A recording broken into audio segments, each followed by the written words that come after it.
It must not be forgotten that artificial intelligence functions as a tool for the good of human beings, not to diminish them, not to replace them. What is emerging is, in fact, a significant challenge, one that calls for great attention and foresight in order to project, also in the context of new scenarios, healthy, fair, and sound lifestyles, especially for the good of younger generations. Did the Pope just declare war on AI? The Vatican's shocking warning that could change tech forever. In the heart of Italy, at the most exclusive gathering of world leaders, something unprecedented happened. For the first time in history, a pope walked into the G7 summit, not to discuss wars or economics, but to deliver a warning that sent shockwaves through Silicon Valley and beyond. Pope Francis stood before the most powerful leaders on earth and declared, "No machine should ever choose to take the life of a human being."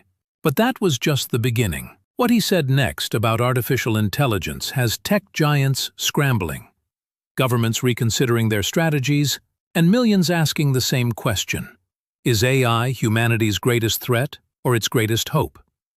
Today, we're breaking down the Vatican's most powerful intervention in the tech world, a warning that could reshape the future of artificial intelligence forever.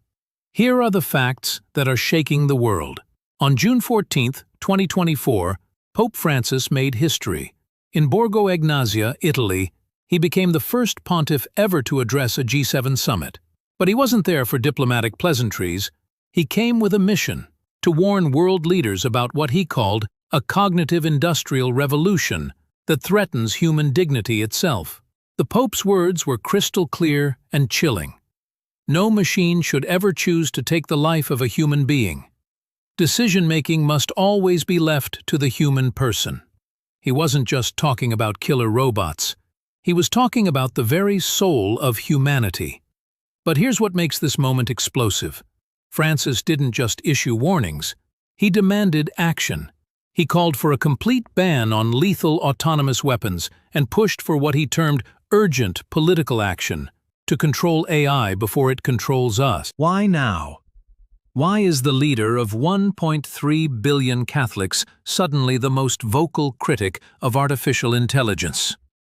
The timing isn't coincidental. We're living through the fastest technological revolution in human history. ChatGPT reached 100 million users in just 2 months. AI is making decisions about our jobs, our loans, our legal cases, and increasingly, our lives and deaths. The Pope looked at the leaders of the United States, Germany, France, the UK, Japan, Canada, and Italy and essentially said, "Stop before it's too late." Let's break down the Vatican's nightmare scenario, the 3 fears that keep Pope Francis awake at night. Fear number 1. AI as a threat to human dignity. Could AI decide who lives or dies? The Vatican says we're closer than you think. Francis warned about lethal autonomous weapons, machines that can identify and strike targets without human intervention. We're not talking science fiction here. Military drones with AI capabilities are already being deployed across conflict zones. The Pope's message to world leaders was stark. Autonomous weapon systems can never be morally responsible subjects. But it goes deeper than warfare. The Pope is concerned about algorithmic bias, AI systems that discriminate against minorities in hiring, lending, and criminal justice. When algorithms decide who gets a job or who goes to prison, the Vatican asks, where is human dignity in that equation? These systems are already making life-altering decisions for millions of people every day, often without their knowledge or consent. Consider this. AI systems are used to screen job applications, determine loan approvals, and even influence sentencing recommendations in courtrooms. The Pope argues that when we delegate these fundamentally human decisions to machines, we risk creating a world where human worth is reduced to data points and probability scores. Fear number 2, technological dictatorship. Here's where Francis parts ways with Silicon Valley's optimism. While tech leaders promise AI will liberate humanity, the Pope warns of a technological dictatorship. Think about it. AI is already watching us through surveillance cameras, tracking our movements, analyzing our behavior. In his New Year's message for 2024, Francis warned against AI being used to control rather than serve humanity.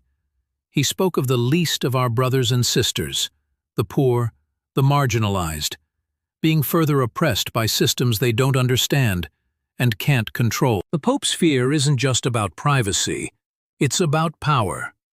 Who controls the algorithms that increasingly control our lives? And what happens when those algorithms decide we're not worth controlling anymore? This isn't paranoia. It's happening now. Social media algorithms shape what we see and think. Credit scoring algorithms determine our financial opportunities.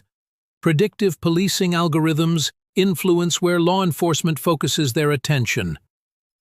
The Vatican's concern is that as AI becomes more sophisticated and ubiquitous, we're sleepwalking into a world where a small number of tech companies and governments have unprecedented control over human behavior and opportunity. Fear number 3, spiritual decay. But perhaps the Pope's deepest fear is the most profound. Can a chatbot forgive sins? Should AI replace moral judgment? Francis isn't just worried about what AI might do to our bodies or our society, he's worried about what it might do to our souls. In a world where AI can write sermons, provide counseling, and even claim to offer spiritual guidance, the Vatican is asking, what happens to faith when machines can mimic compassion? The Pope's message is clear. Technology should serve humanity, not replace it.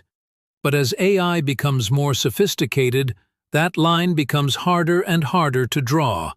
We're already seeing AI systems that can engage in conversations about deeply personal matters, offer advice on relationships, and even provide what appears to be empathetic responses to human suffering. This isn't Pope Francis's first battle with big tech. The Vatican has been fighting for ethical AI longer than most people realize. In 2020, the Vatican made its first major move with the Rome Call for AI Ethics. Microsoft, IBM, and other tech giants signed on, promising to develop AI that serves humanity. But critics wondered, was this just corporate PR or real commitment? In 2023, Francis doubled down with the Renaissance Conference, bringing together scientists, ethicists, and technologists at the Vatican. The message was clear. The Church would not stand on the sidelines while AI reshapes civilization. The conference featured leading AI researchers, philosophers, and business leaders, creating an unprecedented dialogue between faith and technology. December 2023 marked another escalation.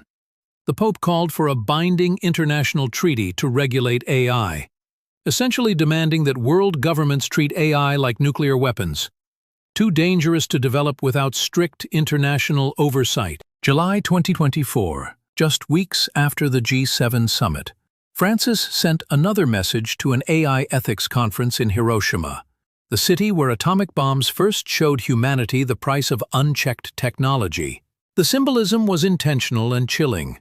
By choosing Hiroshima, the Pope drew a direct parallel between the atomic age and the AI age, warning that both represent moments when humanity's technological power outpaced its moral wisdom. Who's leading this charge within the Vatican? Cardinal Peter Turkson, former head of the Pontifical Council for Justice and Peace, has been a vocal advocate for AI ethics. Archbishop Vincenzo Paglia, head of the Pontifical Academy for Life, has written extensively about AI's impact on human dignity. But here's what's fascinating. The Vatican isn't just talking to governments, they're talking directly to the tech companies. Private meetings with executives from Google, Microsoft, Amazon.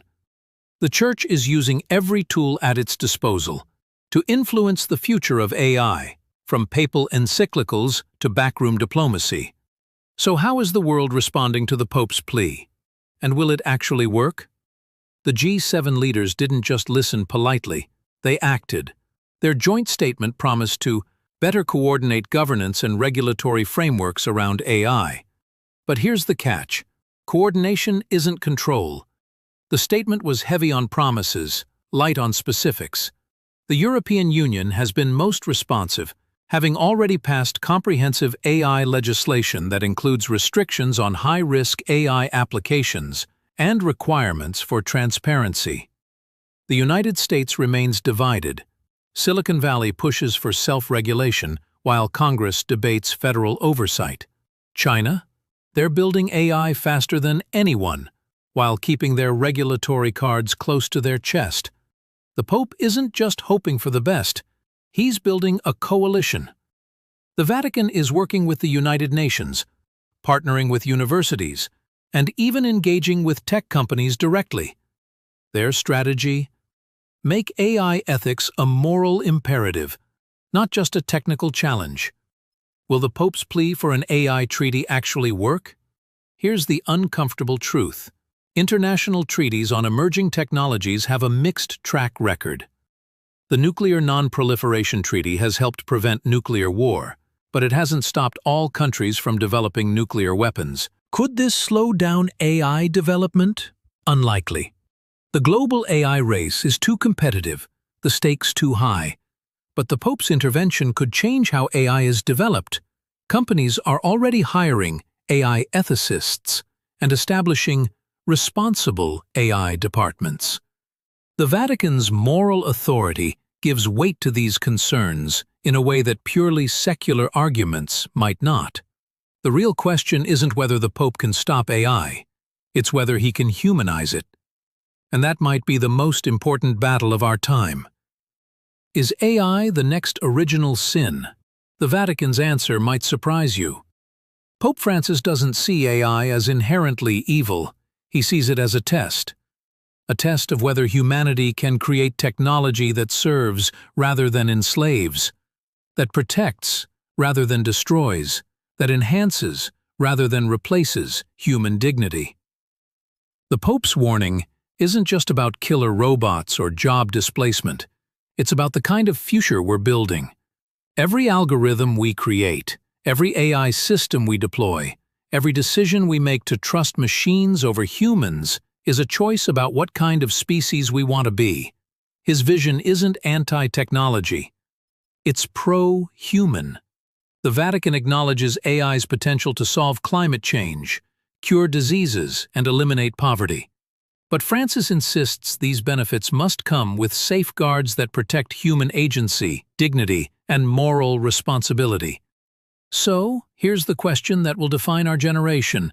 Do you agree with the Pope? Is AI humanity's greatest threat, requiring unprecedented global cooperation to control? Or is it our greatest hope, deserving the freedom to develop without restriction? The Vatican has made its position clear. The tech giants have made theirs. World leaders are choosing sides. The only question left is, what side are you on? Share your thoughts in the comments below.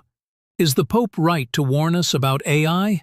Or is he standing in the way of progress? The future of artificial intelligence and humanity itself might depend on how we answer that question.